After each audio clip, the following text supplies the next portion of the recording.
ही परिवार से और अपनी ही गली का हादसा लोग सुबह जानते हैं अखबार से। ऐसे संवेदनहीन और संप्रेषणहीन समाज के अंदर जो लोगों को एक मिनट की भी फुर्सत नहीं है, ऐसे में आप समय निकाल कर आए हैं आपके द्वारा किए गए समय दान को, और लगभग 17 साल देरी से ही सही फिर भी जागे आपके स्वाभिमान को, इस जोश जुलूस और उल्लास को और संगठन और संघर्ष के प्रति आपके विश्वास को, और राजकुमार जी और पूरी शीर्षा की टीम के द्वारा किए गए सामूहिक सार्थक और सफल प्रयास को, और ओपीएस के साथियों के द्वारा भी यहाँ उपस्थिति दर्ज करवाए गए इस अपनेपन के एहसास को, और जिम्मेदार जागरूक और दूरदर्शी नागरिक के रूप में दर्ज आपकी हर एक पावन उपस्थिति को मैं सुरेंद्र बेनीवाल सत्तर नमन करता हूँ। साथियों, एनपीएस क्या है और ओपीएस क्या है, ये सभी साथियों ने आपको विस्तार से बता दिया है, तो मैं ये मानता हूं कि इस पर बताने की कोई ज्यादा जरूरत नहीं है। हमें अब मेन चीज ये है कि आंदोलन को खड़ा किस प्रकार करना है, साथियों को जगाना किस प्रकार है, आंदोलन को और ज्यादा इसके लिए किस प्रकार से करना है, उनमें एक नई ऊर्जा का संचार किस प्रकार से करना है, उस पर कुछ मंथन करने की जरूरत है। हमारी जो ऊर्जा है, ऊर्जा सब में है, परंतु हमारी ऊर्जा है वो कुछ बंटी हुई है, अलग अलग विभागों में बंटी हुई है। मानागढ़ में डटे हुए बट टुकड़ों में हम बटे हुए हैं। अगर हम डी एरियर की बात करें, अगर हम इंक्रीमेंट की बात करें, वेतन वृद्धि की बात करें, वेतन विसंगति की बात करें, स्थानांतरण नीति की बात करें, स्थायीकरण की बात करें, स्कूलों में साला समय वृद्धि वापस लेने की बात करें, शिक्षकों को गैर शैक्षिक कार्य से मुक्त रखने की बात करें, और प्रत्येक विभाग के किसी भी मांग को लेकर हम प्रदर्शन करें, वो सभी मांगे एक तरफ और केवल पेंशन बहाली का मुद्दा अकेला एक तरफ, उससे लाख गुना बड़ा है।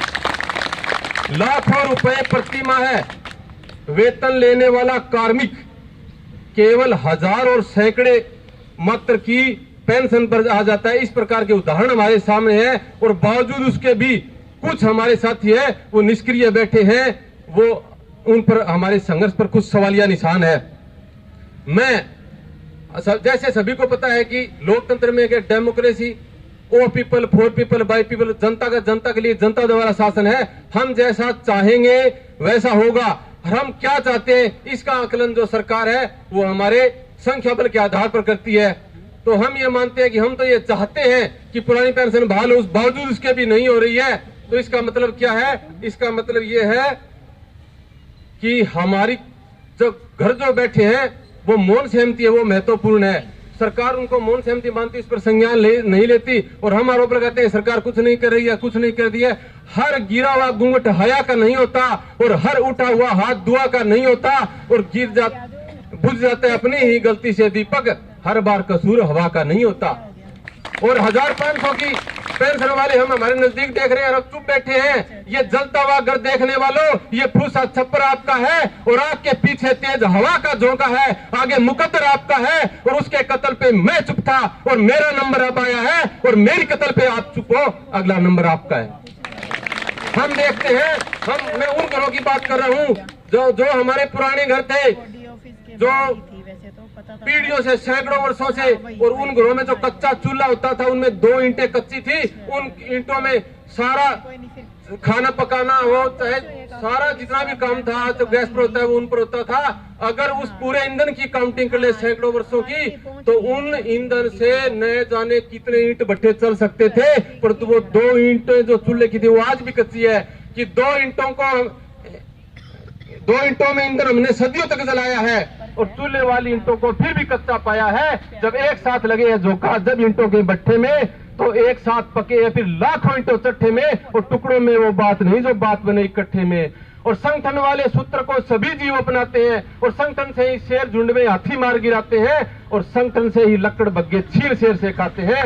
और बूंद गिरे कोई बादल से, अकेली बूंद गिरे कोई बादल से तो रास्ते में खो जाती है, और संख्या बल से गिरे वही तो मूसलाधार हो जाती है। और आजादी की मांग वही थी और वही जयकारे थे, क्या वजह थी 57 में अंग्रेजों से हारे थे। माना हमने मांग वही थी और वही जयकारे थे, पर अलग अलग तिथि में भड़के और बिखरे हुए मसारे थे, यही वजह थी 57 में अंग्रेजों से हारे थे। हमें एक साथ लड़ना पड़ेगा। हमारी जो संगठन में जो शक्ति है वो बिखरी हुई है, ये बिखरी हुई शक्ति नहीं, हमें एकता के साथ लड़ना होगा।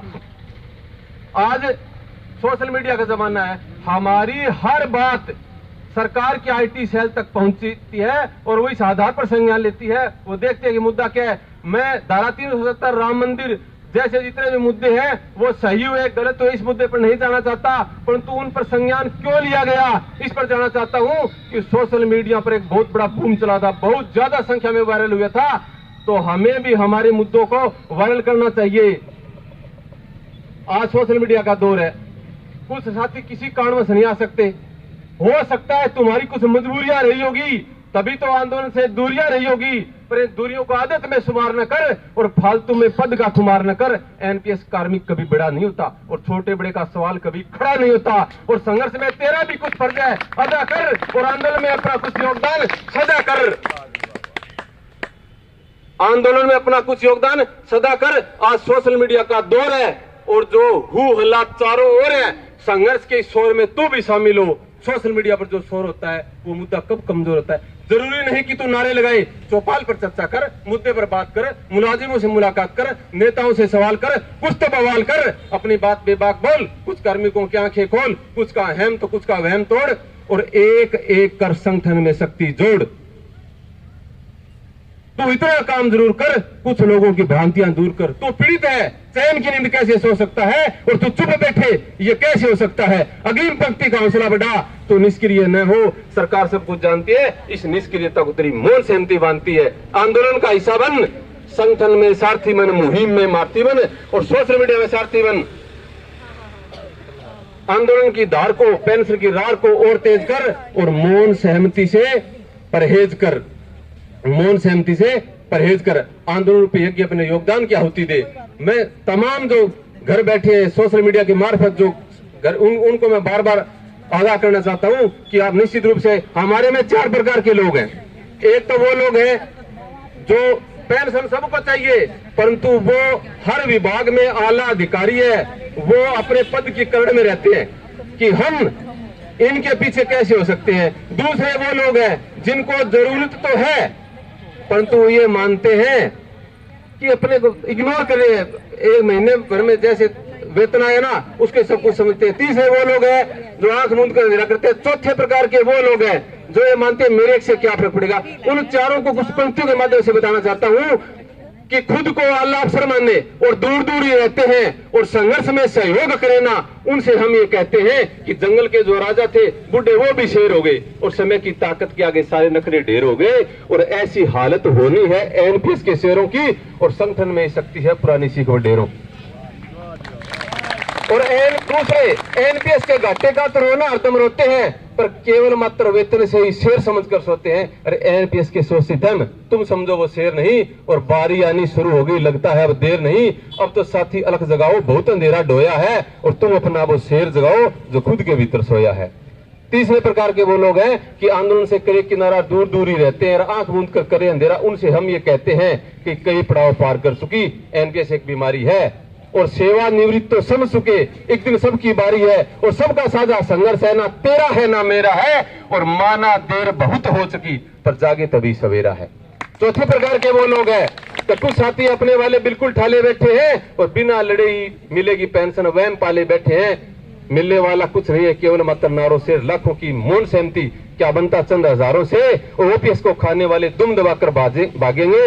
और ऐसा एक दिन होगा जिस दिन सारे साथी जागेंगे।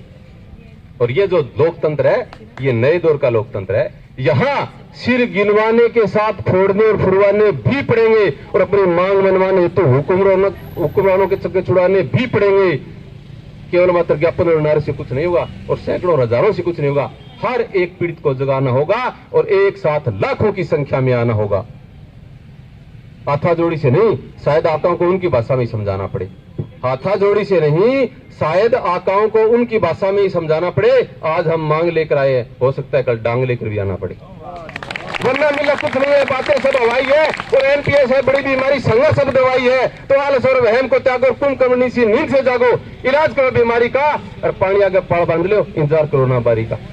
अब मैं आपको ये बताना चाहता हूँ, जब पर्वत से नदी निकलती है तो वो छोटी छोटी बूंदों से अपना रास्ता, एक चट्टान है, चट्टान तो क्या कठोर मिट्टी है, उसके कारण भी वो रास्ता बदल लेती है। उसको पता है कि तेरी ताकत कम है, इस मिट्टी की तेरे से ताकत ज्यादा है, तो वो रास्ता बदल लेती है। फिर और ज्यादा संख्या आती है तो और बड़ी चट्टान आती है तो फिर वो रास्ता बदल लेती है। पर जो संख्या रूपी ताकत से बूंदों की, जब पानी की नदी जब परवान पर चढ़ती है तो फिर वो नदी की वो धार तय करती है कि रास्ते में आई हुई बाधाओं को यहाँ छोड़ना है, समुद्र में ले जाके छोड़ना है।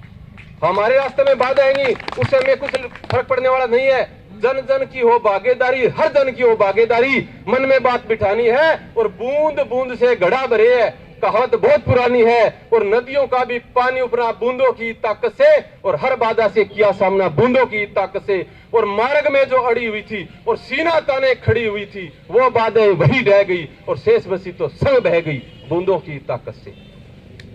बूंदों से ही हम लड़े लड़ाई, चलो चले फिर करे चढ़ाई, कैसा भी हो राज यहाँ पर, सब कुछ संभव आज यहाँ पर संख्या बल की ताकत से। और जो पुलिस के जो साथी है चाहते ये भी है कि पुरानी पेंशन बहाल हो, परंतु इनकी कुछ मजबूरियां हैं, ये चाहकर भी आंदोलन का हिस्सा नहीं बन रहे। और जिस दिन ये पुलिस बल से आंदोलन का हिस्सा बनेगा उस दिन ये आंदोलन इतिहास का हिस्सा बनेगा।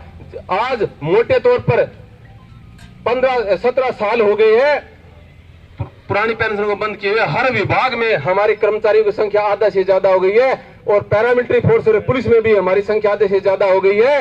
और जब यह आंकड़ा बढ़ता जाएगा और वो दिन दूर नहीं है जब 100% हमारे सुरक्षा कर्मी भी इसमें आ जाएंगे, पैरामिलिट्री फोर्स, तमाम पुलिस के जवान। और जब हम नेताओं का घेराव करेंगे तो ये अपनी बाढ़ मजबूत करने के लिए इनको कहेंगे भी हमारी सुरक्षा दो, तो लगता है दिन दूर नहीं जब बाढ़ खेत को खाएगी। लगता है दिन दूर नहीं जब बाढ़ खेत को खाएगी और लाख मिले आदेश पुलिस को डंडा नहीं उठाएगी। इतनी जनता संभले कैसे बिना पुलिस के शासन से? और उग्र भीड़ फिर कब थमी है नियत थे प्रशासन से? उग्र भीड़ फिर कब रुकी है झूठा रोब दिखाने से? और उग्र भीड़ कब झुकी है झूठा खौफ दिखाने से? और उग्र भीड़ फिर कब समझी है सत्ता के समझाने से? और उग्र भीड़ फिर कब डरी है सत्ता के धमकाने से? और उग्र भीड़ फिर कब डरी है सत्ता के भड़काने से? और भड़क भड़क कर फिर भड़केगी सत्ता के भड़काने से। भड़की जनता सड़कों से जब सत्ता को ललकारेगी तो घुस घुस के घर में सबको पीट पीट कर मारेगी। तो जनता से तुम ताल मिलाओ, इसलिए भला तुम्हारा है। और एक देश में दो विधान, भला किसे गंवारा है।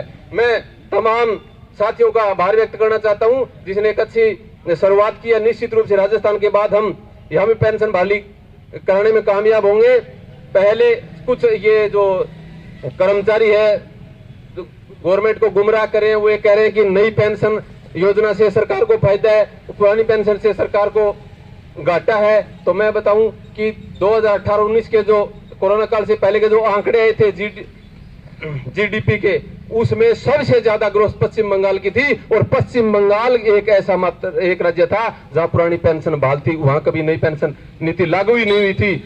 और फिर धीरे धीरे राजस्थान, झारखंड, छत्तीसगढ़, पंजाब और हिमाचल, अब धीरे धीरे हमारी संख्या बढ़ती जा रही है। और वो दिन दूर नहीं है जब 100% हम इसमें कामयाब होंगे। और हमारा जैसे राजस्थान में बहाल होने के बाद भी यहाँ फिरने का हमारा उद्देश्य ये है कि ये एक बीमारी है और पूरे देश के अंदर अगर किसी हिस्से में भी अगर ये थोड़ी बची है तो जिस प्रकार हमारे शरीर में अगर अंगुली के अंदर भी कोई कैंसर की शिकायत हो जाए, कोई बड़ी बीमारी की शिकायत हो जाए तो पूरे शरीर को और जान को खतरा रहता है।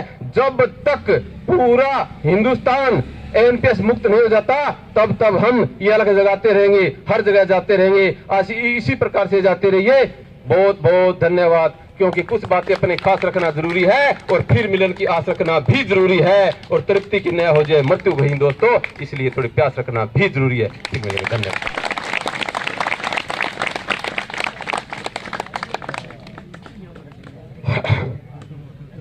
साथियों, भाई सुरेंद्र की वक्तव्य से पता लग गया होगा कि क्यों राजस्थान में पेंशन बहाली हुई है। इन्होंने अपनी सीएल, एमएल, ईएल के बारे में कभी नहीं सोचा तो बहाल हुई है। इन्होंने ये कभी नहीं सोचा कि इनकी परिस्थितियां कैसी हैं तो बहाल हुई है। इन्होंने कभी ये नहीं सोचा कि इनके साथ कितने साथी चल रहे हैं तो बहाल हुई है। इन्होंने कभी यह परवाह नहीं की कि एडमिनिस्ट्रेशन मेरे पे कितना प्रेशर डाल रहा है तो बहाल हुई है। इन्होंने कभी परवाह नहीं की कि मेरी गाड़ी का तेल कितना फूक रहा है तो बहाल हुई है। तो साथियों, जितने साथी हम जुड़ बैठे हैं हम भी उसी अंश के हैं। हम परवाह नहीं करते कि हमारा पर्सनल खर्चा कितना हो रहा है, हम परवाह नहीं करते कि हमें रातों को जागना पड़ता है। मैं इसका एक जीवंत उदाहरण प्रस्तुत करता हूं कि मेरी जिला कार्यकारिणी में किसका नाम लूं, किसका छोड़ूं, यह एक मेरा फर्ज बन जाता है कि मैं सामूहिक रूप से बोलूं। मेरी जिला कार्यकारिणी पिछले 2-3 दिन से इस प्रोग्राम को संजोने में लगी हुई है। अब मैं धन्यवाद करूंगा 7 खंडों की कार्यकारिणियों का। किसका नाम लूं, किसका नाम छोड़ूं, किस किस विभाग का नाम लूं, किसका छोड़ूं। सारे ही विभाग इस यज्ञ में अपनी आहुति डालने आए हैं। जब से यहां आप सारे क्रांतिकारी साथी बैठे हो, पिछले 1 साल से लगभग जितने भी संगठनों ने, जितने भी इकाइयों ने यहां सामूहिक रूप से अपना प्रस्तुतिकरण दिया है, सबसे बड़ा प्रस्तुतिकरण है। एक ताड़ी बजा दो जोर से प्लीज।